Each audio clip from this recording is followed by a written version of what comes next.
Hi అండి, welcome to one more mini vlog. నేను wet grinder తీసుకుందామని 3-4 సంవత్సరాలు ఎదురు చూశాను. ఇడ్లీలు ఇష్టపడే మా పిల్లలు ఎన్ని చిట్కాలు ఉపయోగించి మిక్సీలో వేసిన పిండితో చేసిన ఇడ్లీలు తినేవారు కాదు, గట్టిగా ఉన్నాయని.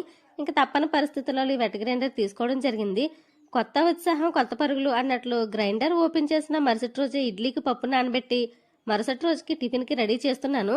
కొత్త మిషన్ కావడంతో పప్పు వేసిన 10 నిమిషాలకే పప్పు నలిగిపోయింది. నేను ఎప్పుడు మిక్సీలో దోశకి కానీ ఇడ్లీకి కానీ వేసిన ఐస్ వాటర్తోనే పప్పు రుబ్బుతాను. ఇప్పుడు గ్రైండర్లో కూడా ఐస్ వాటర్తోనే వేశాను. పిండిలో నూక వేసి కలిపేశాను. నైట్ బయటే ఉంచేశాను. ఎక్కడ పిండి పొంగిపోతుందో అని సేఫ్టీగా కింద ప్లేట్ కూడా పెట్టాను. ఇక్కడ చల్లగా ఉండటంతో బుస్సుమనేది కాస్త పేలని చుచ్చుబుట్టలా తుస్సుమని ఉండిపోయింది. ఇంకా టిఫిన్కి ఆవిరి కుడుములు చేసి పల్లి చట్నీ చేశాను.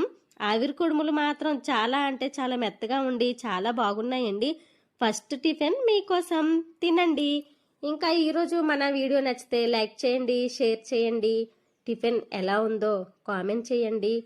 Thank you.